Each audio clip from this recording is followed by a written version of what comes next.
você é aluno do 6º ano.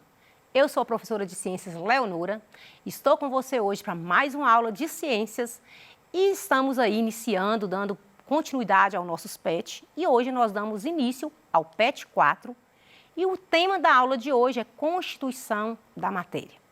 Espero que com essa aula você venha aí compreender de que é constituído a matéria, identificar uma substância pura, simples, diferenciar uma substância pura de uma mistura, compreender as misturas usadas no nosso cotidiano, classificar substâncias simples e compostas e também identificar o que é o soluto e o solvente em uma solução.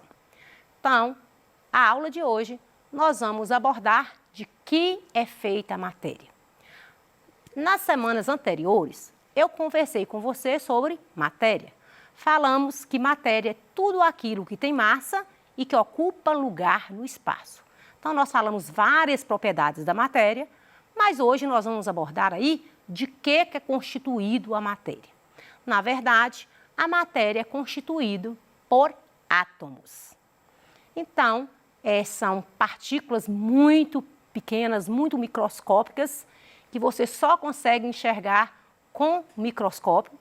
E os átomos, eles se agrupam para uns com os outros e vão formar aí as moléculas.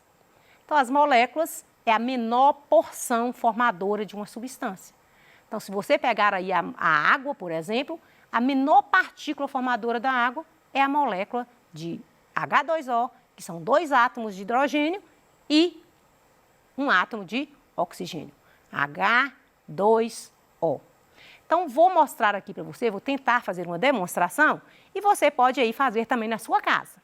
Então, vamos pensar aqui.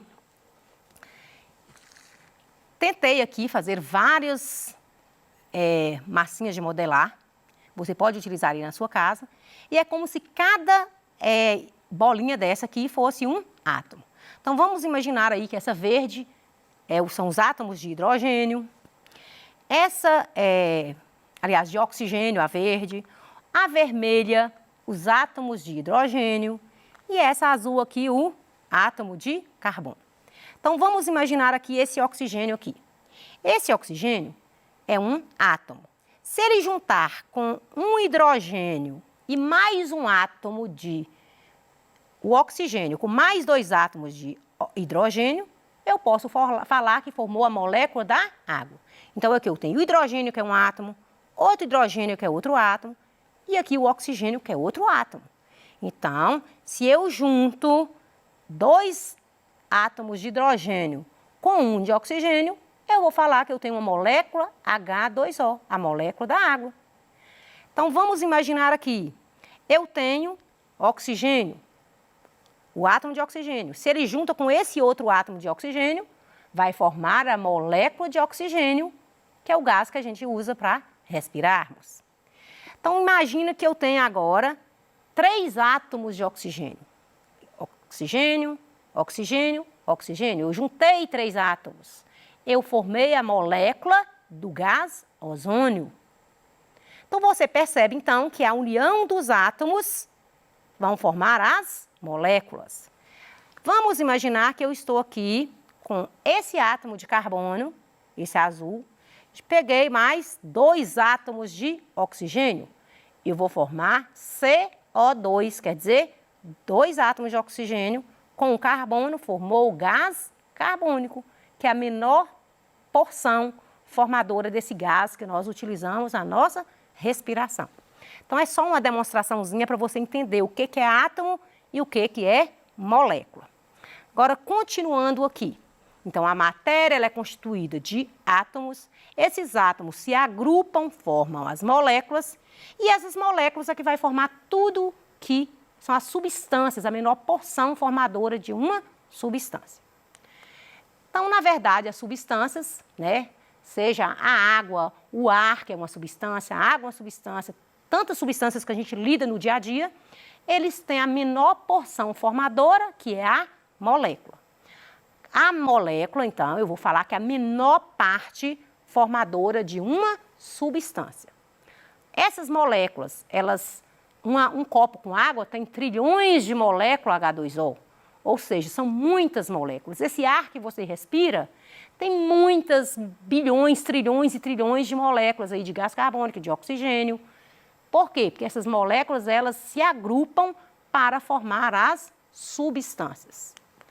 Agora, as substâncias, elas podem ser classificadas em substâncias simples e substâncias compostas. Quando é que essa substância eu vou falar que ela é simples? Vamos lá aqui de novo comigo a minha demonstração.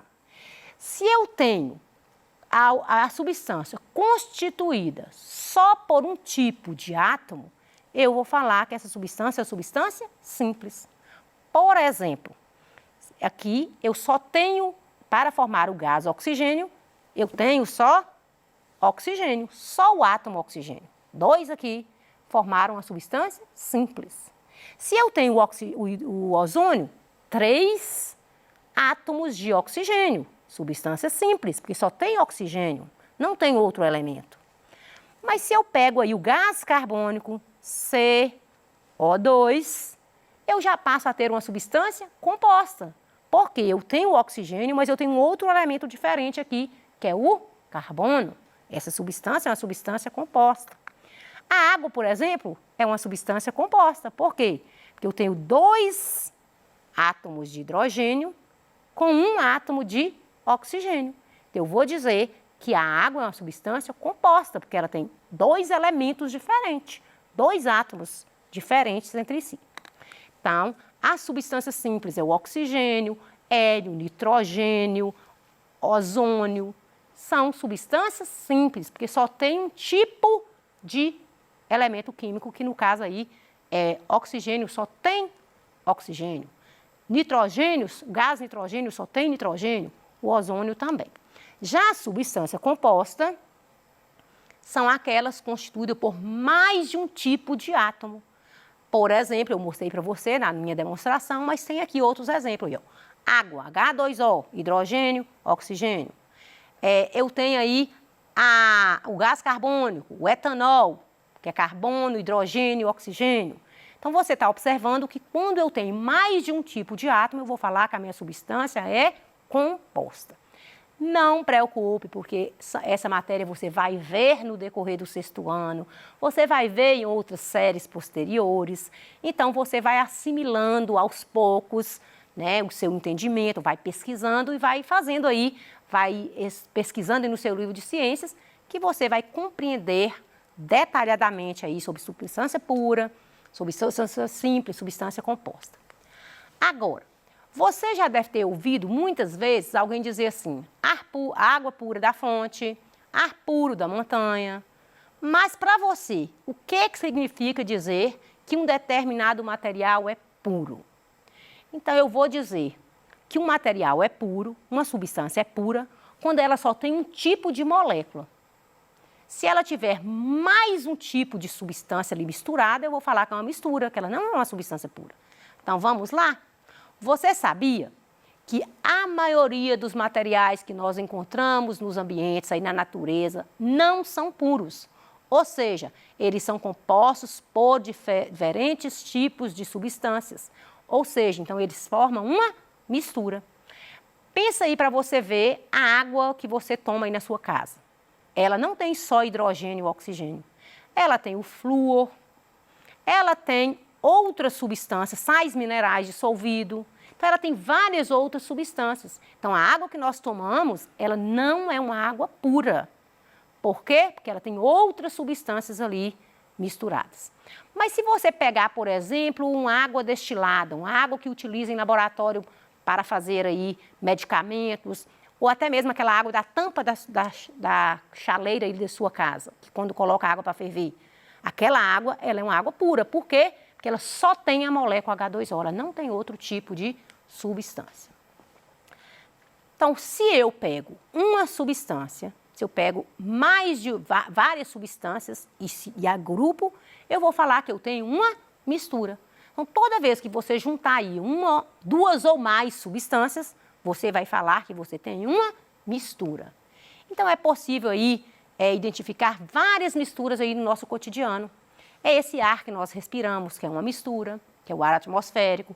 O sangue que circula nas nossas veias, ele é uma mistura, porque ele tem várias células que constituem o sangue. A nossa própria urina, né? Ela também é uma mistura, porque ela vai ter sais minerais, ela vai ter resíduos, é uma mistura. Então, a água que nós bebemos também é uma mistura. Então, em nosso cotidiano, a maior parte das substâncias que a gente convive é uma mistura. Hoje a gente vai falar muito sobre aí vários tipos de misturas. Até, por exemplo, você pega aí uma joia. Vamos imaginar esse anel que eu estou no meu dedo. Ele é um anel de ouro, tá, gente? Só que ele é uma joia que ele é uma mistura. Ele não é um ouro puro. Como é que eu vou saber se aquela joia, o ouro é puro ou não? Vai depender dos quilates. O quilates é a unidade que diz se um metal, se um material é puro ou não. Por exemplo, o ouro. O ouro que a gente fala 18 quilates, que é no caso desse aqui, ele possui 75% de massa de ouro, mais 25% de outros metais, como prata, como cobre. Já o ouro, que a gente fala 24 quilates, ele é constituído por 99,9% é ouro, né, puro, e apenas 1% de impureza. Mas mesmo um ouro de 24 quilates, ele ainda não é puro. Então, é isso que eu quero mostrar para você, que em todo momento nós estamos lidando com substâncias misturadas. É uma mistura. Então, vamos aí. É bom que a gente saiba que praticamente tudo que nós convivemos, que nós lidamos no nosso dia a dia, é uma mistura. Na cozinha da sua casa, todos os dias a sua mãe está fazendo mistura. Quando ela está fazendo a comida, que ela faz, coloca o óleo, o sal, o arroz para fazer. Quando ela vai fazer aquela salada de fruta, quando ela vai fazer o suco, o café, todo momento ela está fazendo misturas. Então, nós podemos aí perceber misturas no nosso cotidiano. Tem misturas que eu consigo enxergar e identificar a substância misturada, tem substâncias que não, que eu não consigo nem ver a substância que eu misturei. Vamos realizar aqui algumas misturas para você comprovar o que eu falei? Então, vamos pensar aqui. Se eu tenho a água e eu tenho o sal. O sal é sólido, vou misturar com a água que é líquida, você vai perceber que eu vou misturar, vai chegar um momento que você não enxerga mais o sal. Então, é uma mistura, não é isso? Eu estou tendo uma mistura, água e sal. Se eu pego aqui o açúcar e coloco também aqui na água, o açúcar é um sólido, né? Vou misturar com esse líquido, consigo misturar, eu não estou enxergando o açúcar. Vou misturar aqui a água e o leite. Aliás, vou colocar o vinagre primeiro. Então, vamos colocar a água e o vinagre.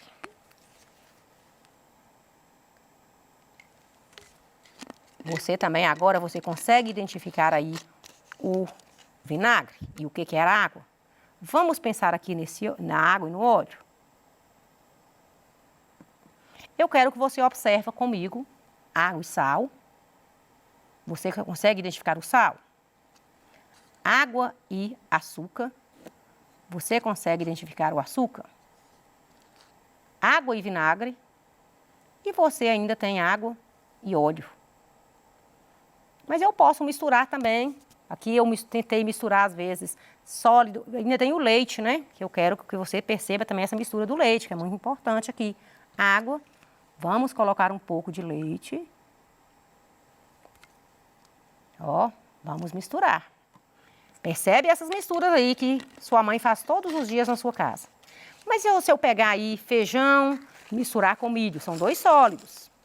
Eu consigo ver o que eu estou misturando? Vamos pensar aí o milho com o arroz.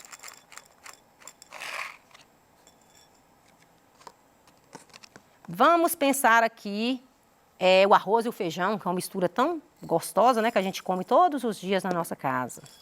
Arroz e feijão.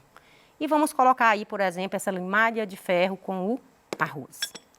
Então, nós realizamos aqui várias misturas, Então, tá aqui vários exemplos para você fazer aí na sua casa, várias misturas que você pode utilizar aí e você pode criar outras misturas. Então, eu pergunto para você, O que você observou em cada mistura? Você consegue identificar as substâncias utilizadas? Em quais misturas é possível ver as substâncias misturadas? Faz aí na sua casa essas misturas e vai respondendo para você mesmo essas perguntas. Em quais misturas não é possível ver as substâncias que foram misturadas? Então, você percebeu que a água, aí, em quase todos os momentos nós usamos a água, não foi? Então, a água é considerado aí um líquido capaz de dissolver grande parte das substâncias. Então, por isso que eu vou falar que a água é um solvente. A água é considerada um solvente universal, porque ela dissolve a maior parte das substâncias que existem. Então, pensa aí comigo quando nós colocamos a água para dissolver o açúcar, água para dissolver o sal, água para dissolver o vinagre. Então, você percebe que a água, ela é um líquido, ela é um solvente, que ela tem a capacidade de dissolver grande parte de substâncias, concordam? Então, todos os materiais que dissolvem na água, nós chamamos de materiais solúveis em água, que é o sal, foi o açúcar, o próprio vinagre. Mas existem substâncias aí que nós utilizamos que não dissolvem na água. Exemplo, o que a gente percebeu aí foi o óleo. O óleo e a água, quero que você preste atenção aqui no óleo e na água, você percebe água e óleo. Então, você percebeu que o óleo não dissolveu na água. Então, o óleo é insolúvel na água, concordam? Então, a água dissolve tanto materiais sólidos como líquido. Então, eu vou conseguir dissolver aí o leite em pó na água, eu vou dissolver várias outras substâncias. Então, toda vez que eu tenho um solvente e um soluto, eu vou falar que forma uma solução. Vejamos aqui comigo várias soluções que nós fizemos aqui. Por exemplo, a água, quando eu misturei a água e o sal, então, a água e o açúcar, vou primeiro na água e no açúcar, então formou uma solução. Soluto, que é o açúcar, água solvente, formou uma solução. Quando eu peguei aqui o sal, que eu coloquei na água para dissolver na água, formou uma solução. Então, eu vou falar que uma solução, ela tem um nível de concentração. Vamos imaginar que eu vou colocar bastante sal aqui nesse copo com água. Vou colocar aí umas 3 colheres. Chega um momento, será que a água que eu tenho, eu vou conseguir dissolver todo esse sal? Não. Então, vai chegar um momento que eu vou dizer que essa solução é uma solução saturada. Por quê? Porque o meu solvente, que é a água, não foi suficiente para dissolver o soluto. Então, tem sal aqui no fundo do copo. A minha quantidade de solvente foi pequena em relação ao soluto. Então, eu vou falar que essa solução é uma solução saturada. Mas essa solução aqui do açúcar, que eu dissolvi na água, é uma solução insaturada. Por quê? Porque eu consegui dissolver todo o açúcar que eu coloquei, a água conseguiu dissolver todo o açúcar. Então, é uma solução insaturada. Solução saturada é quando fica parte de soluto no fundo do copo que não foi dissolvida. Então, continuando aqui a nossa aula, já coloquei aí para você, mas você vai fazer aí em sua casa, viu? Vai misturar aí sal e água, vai misturar sal e açúcar e vai colocar proporções diferentes para você identificar aí quando é que a solução é saturada e quando a solução é insaturada. Então, aí tá aí várias que eu dei aí, já fiz para você esses exemplos, né? Então, a solução a quantidade de sal do soluto, ela dissolveu com facilidade na água. Então, eu vou falar que é uma solução insaturada, porque eu conseguiu dissolver todo o açúcar ali presente. Já na solução B, que eu coloquei muito sal, a água não foi suficiente, o meu solvente foi pouco para aquela quantidade de soluto, que a gente vai falar que a solução é saturada. Vou deixar aqui para você algumas atividades, a gente retoma na aula que vem, da semana seguinte, nós vamos retomar esse assunto, porque nós vamos falar dos tipos de mistura. Está aqui algumas atividades para você fazer. Espero que você tenha gostado da aula. Te aguardo aí e até a próxima aula.